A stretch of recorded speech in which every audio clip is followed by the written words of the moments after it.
Cześć siemano. Jeśli kiedykolwiek wam mówiłem, że to jest najlepsza miejscówka pod profit dla solo maga jaka istnieje, albo jedna stop, no to zapomnijcie o tym, to była nieprawda. Bo Ingol, a zwłaszcza Surface na Ingolu, to jest najlepsza miejscówka dla solo maga pod profit ever jaka powstała.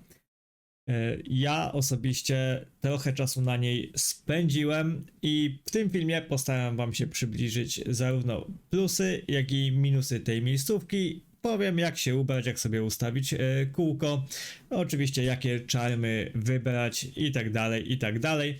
Także zacznijmy sobie od plusów i minusów. Plusy na pewno profit. Profit tutaj jest po prostu mega, bo nawet po nerfach ja robię około 2 milionów profitu w godzinę. 1,8, 1,9, 2, 2,1 to są takie standardowe wyniki, bo tak naprawdę mamy tutaj po godzinie hunta około 800k w platynach, do tego jakieś 20 ponad Violet gemów, więc tu już mamy tak naprawdę 1kk w samych platynkach i gemach.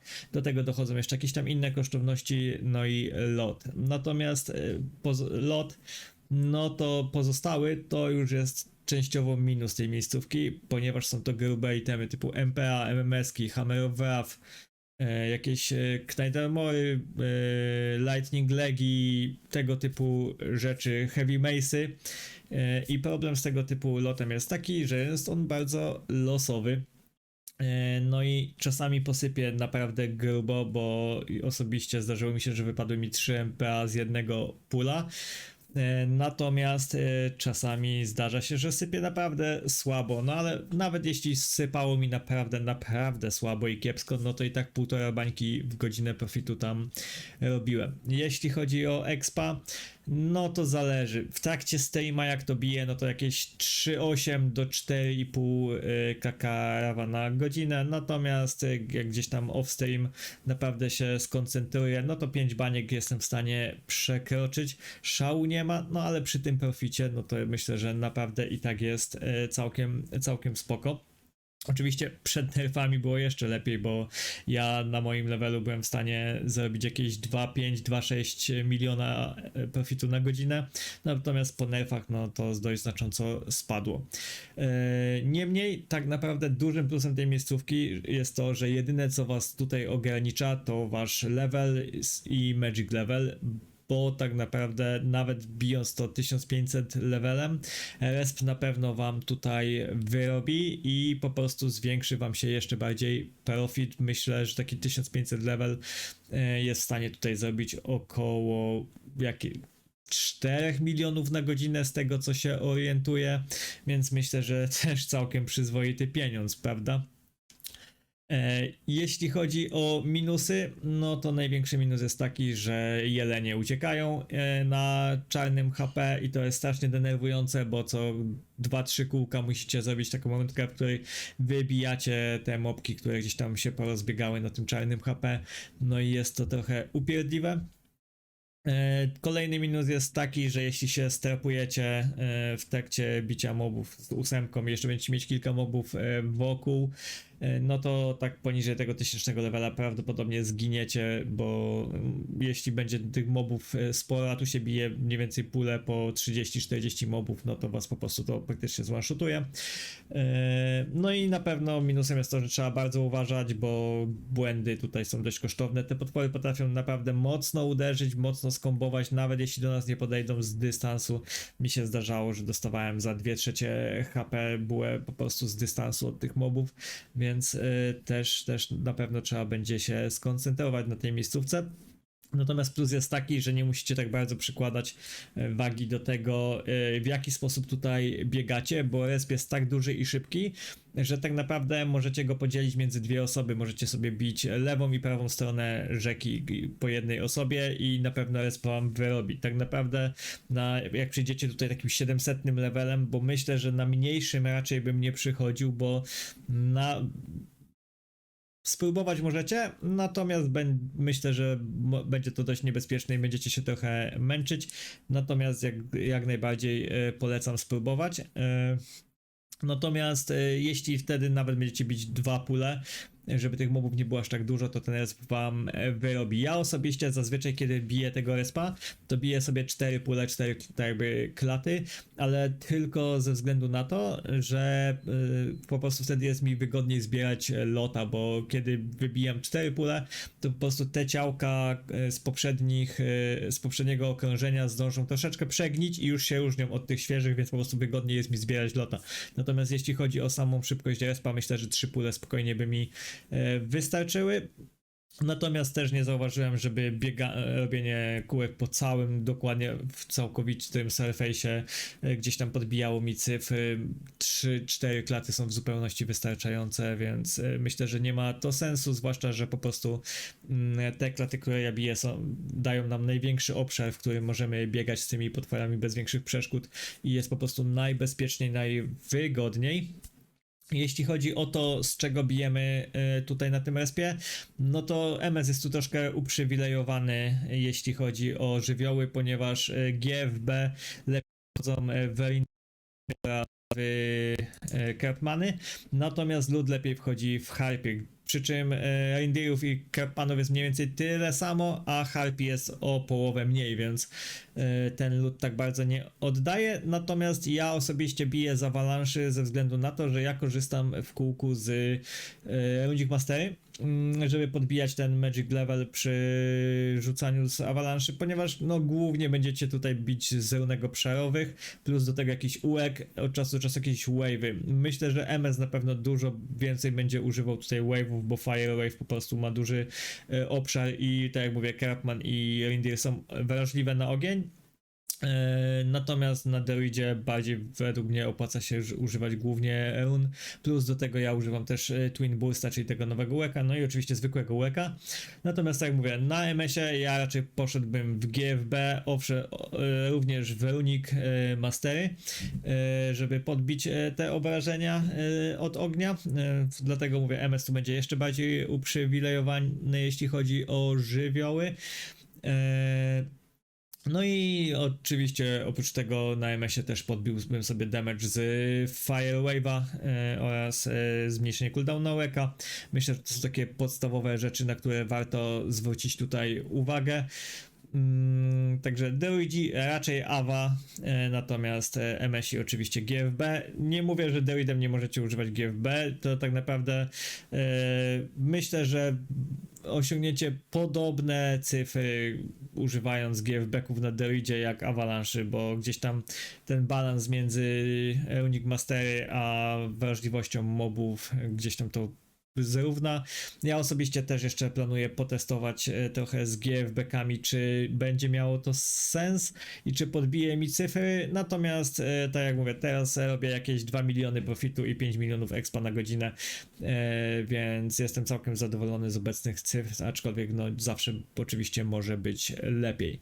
Jeśli chodzi o czarmy, no to na India, czyli tego śmiesznego jelenia, czy tam nosorożca, zakładacie sobie Enflame'a, bo w niego wchodzi elegancko ogień.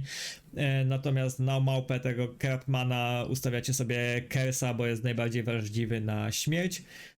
No i na Harpie ja ustawiam w zależności od tego, jakie spoty bije w międzyczasie, no to albo Freeza, albo Unda, bo i na lód, i na obrażenia fizyczne Harpia jest wrażliwa. Jeśli chodzi o ekwipunek, no to czy jesteście MS-em, czy jesteście Druidem, najlepszy będzie tutaj Gnome Helmet, bo daje nam odporność na fizyka, jak i na energię, a z tych dwóch żywiołów głównie będziecie dostawać tu obrażenia. Przede wszystkim fizyk. Jeśli macie do wyboru założyć więcej energii lub więcej fizyka, zawsze idźcie w stronę fizyka, bo nawet biegając z tymi mobami, to jakieś 70% obrażeń ja otrzymuję z obrażeń fizycznych, przy czym ja jestem ubrany full pod odporność do obrażeń fizycznych, więc naprawdę myślę, że warto sobie jednak ten typ odporności tutaj jak najbardziej zboostować. Jeśli chodzi o zbroję, ja korzystam z Midnight Tuniki dla Druida, natomiast dla MS-a to będzie tutaj Soul Mantle. Obie te zbroje dają nam Magic Level, dają nam odporność od obrażeń fizycznych i możliwość oczywiście wrzucenia sobie w nie imbu. Jeśli chodzi o tunikę, raczej dawałbym tutaj wampiryzm niż jakąś odporność od energii, bo naprawdę tej odporności od energii tutaj tak bardzo nie potrzebujecie. Jest to dużo mniej dipsa niż z obrażeń fizycznych, dlatego jednak więcej myślę, że wam odda tutaj wampiryzm niż ta odporność od energii. Na MS-ie, no to też zależy jaki macie level. Ja osobiście na 980 levelu nie używam już wampiryzmu w klacie, natomiast oczywiście będzie wam na pewno wygodniej, więc warto z tego skorzystać. Jeśli chodzi o legi, no to ja używam Mutant Bone Kilt dla Derrida, bo dają oczywiście odporność. Wracając jeszcze może na szybko do zbroi, jeśli oczywiście nie stać was lub nie macie Midnight Tuniki czy tam Soul Mantla na MS-ie, Dwarven Armor będzie spoko. Stracicie 4 magic levele i jednak macie 2 sloty imbu i macie przede wszystkim odporność od obrażeń fizycznych, a to przypomnę jest tutaj najważniejsze. Natomiast wracając do legów. Ja używam Mutant Bone Kilta na Derridzie. Natomiast MS ma Downfire Pantalonsy, jedno i drugie daje nam odporność na obrażenia fizyczne i 2 magic levele, więc dlatego tutaj polecam te legi. Natomiast jeśli nie mamy dostępnych tych, no to zostają nam Dwarven legi, myślę, że też będą spoko. Oczywiście ktoś może pójść w Gnome legi i tą odporność od energii plus magic levele, natomiast według mnie lepsze już chyba będą te Dwarven legi i odporność od obrażeń fizycznych, czy za Olegi. Ja nie wiem, nie pamiętam, czy za Olegi teraz Mag może używać, chyba nie. Więc Dwarven legi zostają. Jeśli chodzi o spellbooka, no to oczywiście na Druidzie albo Real Tom to jest najlepsza opcja, czyli ten spellbooczek z non-promy, tak samo Acromancer Folio na MS-ie, bo to są spellbooki, które mają po prostu najwięcej odporności na obrażenia fizyczne dla profesji magicznych. Oczywiście są one drogie, więc jeśli ich nie macie, Lion Spellbook lub Shoulder Plate będą spoko opcjami, również dostajecie odporność na obrażenia fizyczne tutaj sporą, do tego zawsze możecie sobie dorzucić imbu na energię i też będzie cacy.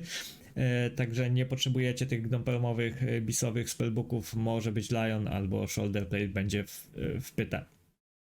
Jeśli chodzi o butki, no to tak naprawdę chyba nie ma teraz tutaj za bardzo wyboru. Nie kojarzę żadnych butów z odpornością na obrażenia fizyczne dla magów, więc zostają Nightmare Bootsy z odpornością na energię plus Magic Level.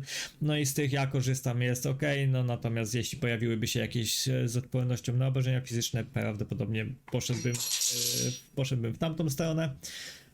Jeśli chodzi o amulet, no to Theurgic Amulet oczywiście tutaj będzie najlepszą opcją, jako że daje nam Magic Level, daje nam odporność na obrażenia fizyczne, no i przede wszystkim nie jest na czas, a nie na staki, a stakowy po prostu bardzo szybko on tutaj będzie zjeżdżał.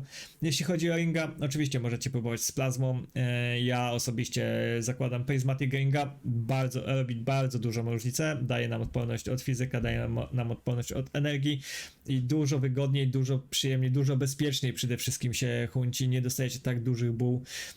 Oczywiście robi to, podbija wam to waste'a, no bo jednak gdzieś tam te 80-90k za tego Prismatika trzeba zabulić, natomiast myślę, że jest warto, a robiąc 2 banie profitu na godzinę, no to te 80k to jakoś tam specjalnie nie boli. Gdzieś tam mój waste to jest około 200k supli, nie bez Prismatika, z Prismatikiem no to jest te 280 do 300. Natomiast i tak przy 300k waste'a na godzinę robię około 2 baniek profitu, więc to nie jest jakaś tam straszna tragedia i myślę, że jest to do przyjęcia jak najbardziej. Także jeśli chodzi o tą miejscówkę, no to są tak naprawdę najważniejsze rzeczy, które warto tutaj wiedzieć, przychodząc tutaj, żeby sobie poekspić, czy przede wszystkim poprofitować. Oczywiście Ingol ma też inne piętra, również można przyprofitować na -1, -2, od -3 to już jest bardziej pod expa, natomiast według mnie to -1, -2 bardziej nadaje się już pod jakieś duo czy team hunt, natomiast Surface jest idealny do bicia tego solo, czy nawet w duo 2 magów też jest całkiem spoko. Bicie duo w 2 magów bardzo podnosi expa, bo nawet koło 7 baniek rewa można tutaj wykręcić. Oczywiście profit wtedy jest mniejszy, no bo po prostu profit w dużej mierze zależy od szczęścia. Teoretycznie większy przemiał potworów daje większą szansę na te droższe itemy, natomiast Z reguły jest to tak, że duo nie podnosi tutaj profitu o drugie tyle, natomiast i tak wychodzicie dobrze, bo będziecie mieć jakąś bańkę do 1,5 profitu na głowę, a dużo większego expa w tym duo. Więc to też jest jakaś fajna opcja. Natomiast jeśli chodzi o minusowe piętra, no to myślę, że o duo na minusie to sobie nagramy osobny filmik, bo jest tam kilka sposobów, żeby to jakoś fajnie też pobić, zwłaszcza Knight z ED, więc do tego sobie jeszcze przejdziemy. No i oczywiście dajcie znać w komentarzach, jak wam się ta miejscówka podoba, jak wam się ten filmik na szybko nagrany podoba, na szybko 15 minut, dobre szybko. No i oczywiście dajcie znać, jakie wy cyferki tutaj wykręcacie, co byście zmienili w stosunku do tego, co ja wam tutaj zaprezentowałem. No i trzymajcie się, cześć, do usłyszenia, powodzenia i owocnych łowów.